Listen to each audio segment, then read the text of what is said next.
everything starts with a thought. I mean, everything that you do in your life, you have to have a thought before you initiate an action, right? So if you believe that your thoughts have something to do with your destiny, like any great leader in history understands that, the first thing you have to do is you have to decide, are you going to be defined by a vision of the future, or are you going to live by the memories of the past?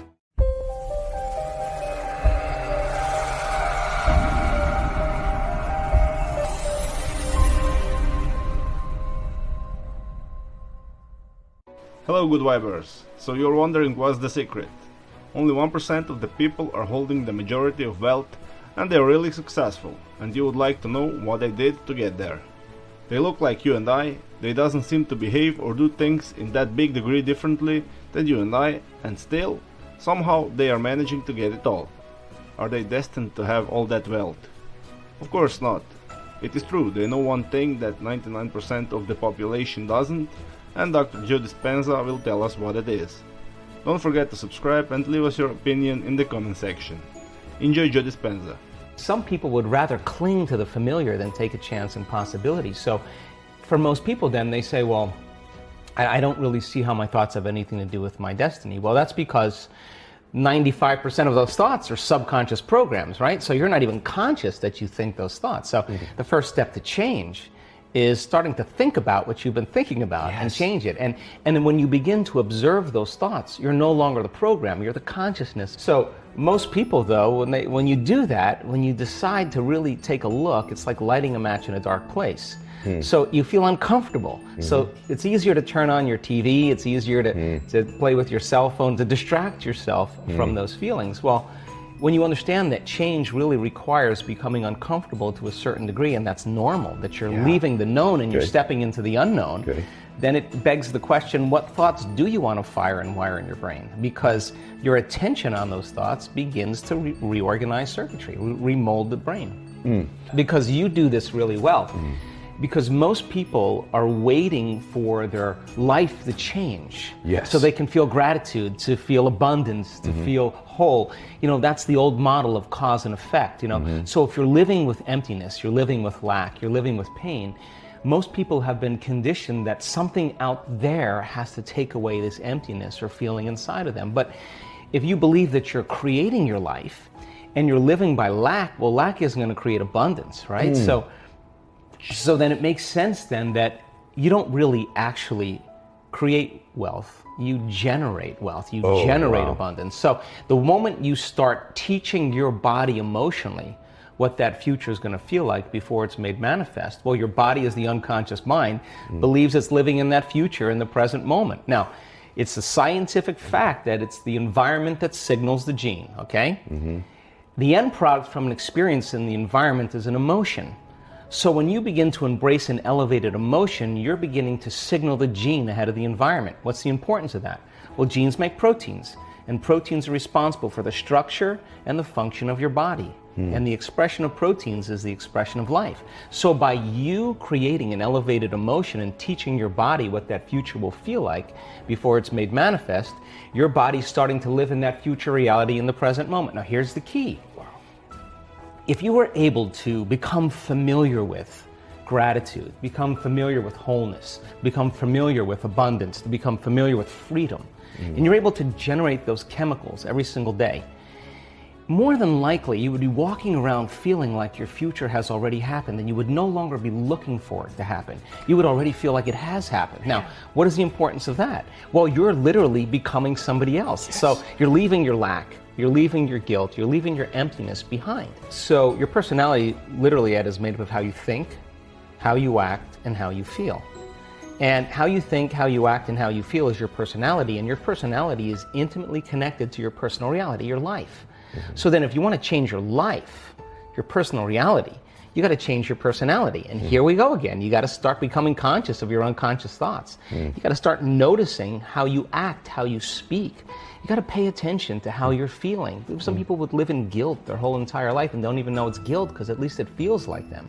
So then when you start doing that, you begin to objectify your subjective self. So then when you begin to make small changes, back to thought, a new thought should lead to a new choice. A new choice should lead to a new behavior. A new behavior should create a new experience, and a new experience should create a new emotion. Yes. And that new emotion is teaching your body chemically to understand what your mind has intellectually understood. Now your body is embodying the truth, right? So then the new emotion should inspire new thoughts, and that's called evolution. So how do we get stuck? It's really simple. The stronger the emotion you feel from some event in your life, be it a betrayal or a trauma or whatever, Yes. the more altered you feel inside of you, the more you pay attention to the cause outside of you. So the brain takes a snapshot. It freezes an image and embosses that pattern neurologically in the brain. That's called a memory. So we create long-term memories from strong emotional events, okay? So some certain people have a strong experience in their life, and it catches all of the brain's attention. So now they think neurologically within the circuits of the past experience, and they feel chemically within the boundaries of those emotions. And so how you think and how you feel creates a state of being. Now here's the problem. That if you don't know how to mediate or control your emotional reaction to that event, and you keep that refractory period of chemicals going on for extended periods of time, so that the event produces a chemical change, and the body needs to return back to homeostasis or balance. But if it can't, then the elongation of that emotional reaction for weeks, say, for days or weeks, is called a mood. So you say, Ed, what's wrong with you? I'm in a mood. Why are you in a mood? Well, this thing happened to me 5 days ago, and I'm having one long emotional reaction. So then what you do is you keep telling the story about it, keep firing and wiring the same circuits, and you keep conditioning the body into the past. So then you wake up in the morning, you look for the emotion.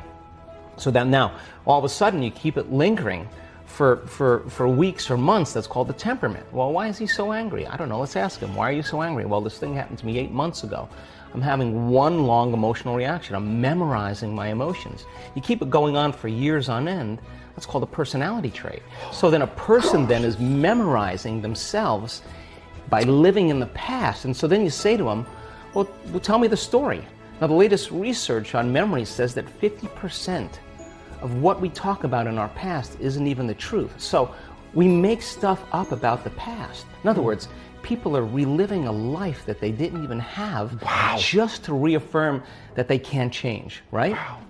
So then what's the significance of this? Where you place your attention is where you place your energy, period. Yes. So then the stronger the emotion that you have to some problem or condition or person in your life, the more you're paying attention to them. So they captured your attention. So you're giving your power away to that person, right? Because they're capturing your attention. So then there's an energetic connection to every person, everything in your past, present reality has your energy connected to it. So now, this is the significance. When a person really decides to be defined by a vision of the future instead of the memory of the past, the hardest part about it is all of a sudden becoming conscious and not making the same unconscious choice. So then, if you lower the volume to your frustration, to your hatred, to your anger, if you truly knew how to do that, if you lowered the volume to that emotion, you would take your attention off that person, which means you would begin to break those energetic bonds, and now you're taking your power back. You're calling energy back to you, and we've measured this, and all of a sudden it builds this bigger electromagnetic field around the person's body. That's energy to heal. That's energy to create a new future with, right? And then if you didn't want to lower the volume to the emotion, then just take your attention off the person. And every time you take your attention off the person, if you became conscious of that, you wouldn't feel the emotion. Now the body, though, has been addicted to that emotion because you're using that person to reaffirm your addiction to hatred or frustration. And if that person died, you'd find another one. So then here you go now. So now you're in a position now where you begin to lower the volume to that emotion, and the body's going, wait a second, you've been doing this for the last 20 years, and all of a sudden you're just going to stop hating? And the body says, well, I've been conditioned this way, and conditioning is based on the past. So when the body feels the lack of that emotion, just like a drug addict, it says, hey, you're off schedule here. So now the body starts influencing the mind to think about experiences that are embossed in the brain that are based on that emotion. So the emotion now is causing you to think in the past. If we teach a person then how to trade that frustration or that hatred for an elevated emotion, and they'll say, yeah, but you know, it was my ex's fault, or I got betrayed by my partner in business. Yeah, we know that. Okay, so let's take your partner in business or take your ex. Let's duct tape them, put them in a cannon, and shoot them to the moon. Now what are you going to do? Sooner or later, you got to reckon with yourself and change, right?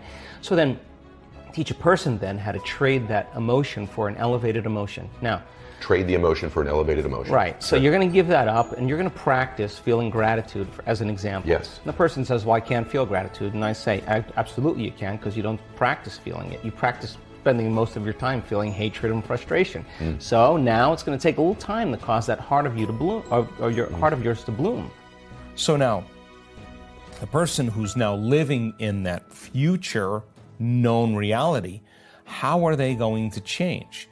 Well, the moment you make a decision and you come out of your resting state and you begin to say, I don't care what's going on in my life, environment. I don't care what people think, environment. I don't care how I feel, body. I don't care how long it takes, time. I'm going to do this. And the hair on the back of your neck stands up. That's a new electrochemical signal to the body. This is the body saying, he's serious this time. It's like jumping on a horse and wrapping your legs around and giving it a kick. The body's like, ooh, we're going to ride now. It's no longer, oh, geez, I think I'm going to change tomorrow. This is a strong signal, and that becomes a long-term memory. That moment defines the person. So then the stronger the emotion, if the emotion of inspiration is greater than the emotion of suffering from the past experience, the stronger the emotion they feel, the more they pay attention to the picture in their mind. We could say they're remembering their future, and they're beginning to brand that circuitry in their brain and send a new emotional signature to their body. And in a sense, they're creating a coherent, clear intention with an elevated, coherent heart emotion, and now they're broadcasting a whole new signature, and that's dropping a big stone in a very placid lake, and here come the waves. That's moving right out into reality, and the person is beginning to change their energy. And nobody changes until they change their energy. And when they change their energy, they change their life. And what's the cool part? The cool part is you start seeing the breadcrumbs coming from the universe. You start saying, keep going, Brian. You're starting to see these synchronicities and these coincidences and these opportunities.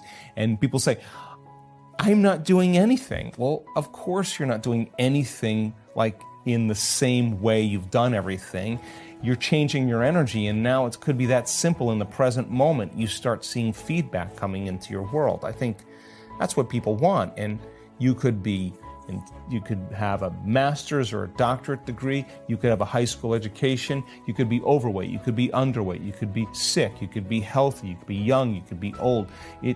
Any skin color. I've seen it on all different people, all different races, all different size, all different shapes, all different diets. Nobody is so special to be excluded from that phenomenon. Knowledge is the forerunner to experience. So I now know that if you give people the right information, and as I've said in the past on your show, science is that language. And you can combine the quantum model and neuroscientific model with neuroplasticity and neuroendocrinology and psychoneuroimmunology and epigenetics and electromagnetism and all those wonderful different branches of science and build a new model of understanding. The person has to be able to explain that model. If they can't explain it, Brian, it's not wired in their brain. So they can't assign meaning to what they're doing. They leave it up to conjecture. They leave it up to hope. They leave it up to wishing, praying, wanting. That's the old model. But when they understand what they're doing and why, and they can articulate it, they're installing the neurological hardware in their brain in preparation for the experience, so they'll understand how to do it better. And make it so simple, right, that it's not about making it complicated. What it's about is eliminating everything else that's not part of the formula. So stop wondering why it hasn't happened. Stop analyzing and judging yourself. Stop saying, I can't, it's too hard. Those are the very things that are standing in the way between you and your future. So you come up against yourself. Well, what do most people do when they come up against themselves at home in their meditation? They say, I can't meditate. They get up, they get on their cell phone, they quit. They get up, they turn the TV on, they get up, they do whatever, have a cup of coffee, whatever. They haven't gone past that point because they don't understand that they should. So then when you begin to create a model of understanding and the person can explain it, they're wiring it in their brain. once they're able to feel even the smallest measure of gratitude, where they start feeling appreciation, thankfulness, gratitude, it's emotional signature. When you get something, when you're receiving something, when something has happened to you, or when something is happening to you, you say thank you because you're receiving something. So the emotional signature of gratitude means the event has already happened or it's happening to you. So the moment you open your heart and you feel gratitude, well, that emotion then is telling the body that the experience has already occurred. And the thought then can make it into the body because it's consistent with the thought. So now you're beginning to program the autonomic nervous system into a very specific destiny. You got to maintain that modified state of mind and body your entire day, independent of the conditions in your outer environment, independent of your body's cravings of those emotions and habituations, and independent from time. And if you can, get ready, because something weird or unusual, some synchronicity, some coincidence, some opportunity is going to land in your lap. And you didn't have to go and get it. Yes. It came to you. Now you're the vortex of creation. So if you say to me, well, I was feeling gratitude, but then there was traffic, or my coworker sent me a nasty email, then I would say, oh my God, you mean you're allowing your environment, your outer environment, to control how you feel and think? You're back to the unconscious program that you're the victim to your life. You got it. But when you start producing those outcomes in your life, you're going to pay attention to what you did inside of you, and you're going to believe more that you're the creator of your life and less of the victim of your life. So the secret is nothing material. If you were not raised to think like a successful person, like 99% of the people around the world, you will need to use your conscious mind and do it consciously. You can be happy, healthy and rich person right now, even if you feel miserable. Close your eyes and try it. Do it every day. There is nothing to lose and much to gain. I hope you enjoyed Dispenza. Don't forget to leave your opinion in the comment section, and of course hit that subscribe button. Have a great day.